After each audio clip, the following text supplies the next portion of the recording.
김대중 전 대통령 사저 매각 후폭풍이 거셉니다. 동교동에 있는 DJ 사저, 이달 초 개인 사업자들에게 100억여 원에 팔린 바 있다는 보도가 나왔습니다. 이 보도 이후로 이재명 후보와 동교동계 인사들이 움직이기 시작했는데 한성훈 기자, 다소 늦었다, 왜 진작 움직이지 않았냐라는 지적들이 나오고 있죠. 예, 이 동교동 사저 얘기부터 해보면 2019년 6월에 김대중 전 대통령 부인 이희호 여사가 별세하자 이 아들 형제들 간의 갈등 대상이 됐던 사저입니다. 이 유일한 친자인 삼남 김홍걸 전 의원이 사저 소유권을 주장하자 이 장남인 김홍업 이사장이 사저 처분 금지 가처분 신청을 내기도 했었는데요. 결국 양측이 합의를 해서 김 전 의원 소유가 되긴 했는데 20억이 넘는 상속세 체납 등을 이유로 지난달 2일에 동교동 사저를 개인 사업자에게 100억여 원에 매각한 겁니다. 이런 동교동 사저 매각에 대한 민주당 무관심, 이런 지적들이 계속 야권 내에서 이어지자 이재명 당대표 후보가 당 차원의 해결책을 내놓겠다, 이렇게 뒤늦게 말한 건데요. 이 후보의 러닝메이트 격으로 당 최고위원 선거에 출마한 민주당 김민석 의원이 SNS에 민주당과 내가 DJ의 유업을 이어야 할 주체로서 책임감을 갖고 풀어나갈 방법을 찾겠다, 이렇게 이재명 후보의 발언을 전했고요.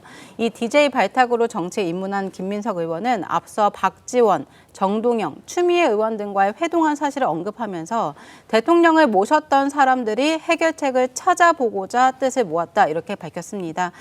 DJ 비서실장을 지낸 민주당 박지원 의원도 사과드린다면서 이 동교동 사저 재매입을 위해서 자신의 이 정기예금 6억 원을 전부 내놓겠다, 이렇게 말했습니다. 사실 이 문제가 지금 이렇게 보도가 되기 전부터 아마 지금 언급된 이재명, 박지원, 그리고 또 김민석, 권노갑 이런 사람들 알고 있을 것으로 저는 예상이 되고 그렇게 알고 있을 거라고 믿어 의심치 않는데 왜 이렇게 팔리고 난 다음에 뒤늦게 이렇게 나서느냐. 박지원 의원 6억 원의 사재를 털어놓겠다.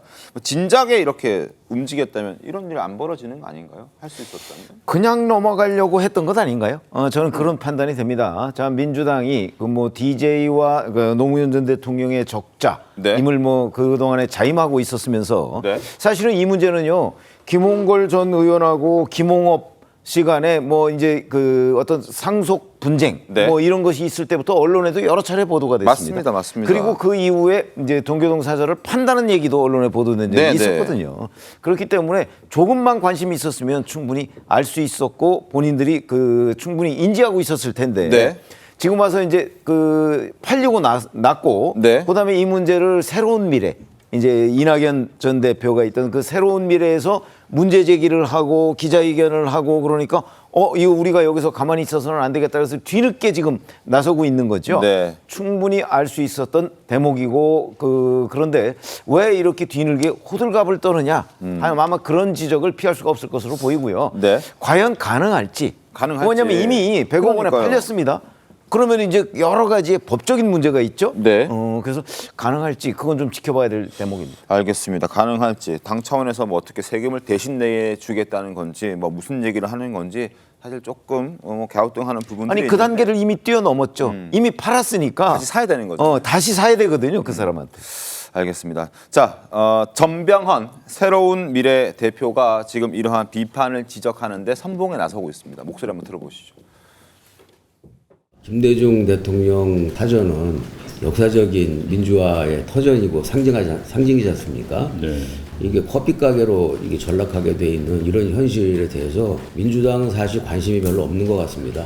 민주당이 좀 기대를 걸었는데 일주일 내내 아무런 이 한 줄의 논평조차 없는 걸 보고 이미 저는 약간 비위가 상했던 것이 8월 18일 날 김대중 대통령 서거 15주기에 그 전당대회를 잡아놓은 것 자체가 또 민주당이 대출한 최고의 대통령에 대해서 전혀 안중이 없구나. 오로지 알겠습니까?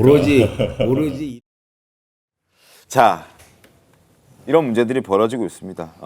이걸 사실 김홍걸 전 의원도 왜 지금 와서 자신을 파렴치범으로 모으느냐. 진작 도와달라고 손 내밀 때 도와주지 않고 왜 지금 와서 그러냐 이런 지적들을 하더라고요. 그러니까 이 부분은 좀 전에 우리 최병무 위원께서 말씀 주셨을 때 관심이 민주당이 없었다 라고 말씀 주셨는데 사실 그렇지는 않아요. 그렇습니까? 사실 이 문제가 어제 오늘의 얘기가 아니고 몇 년 된 얘기거든요. 근데 그런 과정 속에서도 이 부분이 굉장히 그러니까 그 역사적으로나 이런 걸 봤을 때 동교동계가 태동된 곳이기 때문에 네. 중요성도 있고 그렇지만 또 한편으로 보면 이건 또 개인 재산권에 관련된 부분이 있기 때문에 그 개인의 재산권에 대해서 뭐 당에서 이래라 저래라 또 할 수 없는 그런 또 부분도 있었던 것입니다. 그래서 이제 동교동 쪽에서는 양측의 갈등, 특히 형제 간의 갈등이기 때문에 양측의 갈등을 좀 중재해보고 좀 조정해보려고 하는 그런 부분들이 있었는데 사실 그게 쉽지는 않았다라는 것이고 네. 이 부분에 있어서 또 개인의 재산권 행사한 부분이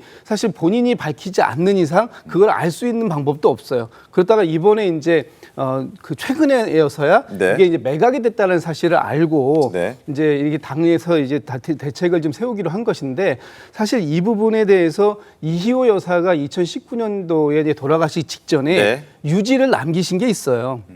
사실 이 사저 부분은 개인적인 매각이라든지 이런 부분보다는 네. 이 부분에 대해서는 김대중 기념관으로 좀 만들어 달라, 네. 또 해달라 그런 부분이 있었고 그렇게 하는 과정 속에서 혹시라도 어떤 그 보상금 같은 게 나온다면 그 부분에 대해서 3분의 1은 김대중 기념사업회에 기부하고 네. 나머지 3분의 2를 가지고 삼형제지 않습니까? 물론 네. 이제 그 첫째 장남인 김홍일 의원은 돌아가셨지만 네.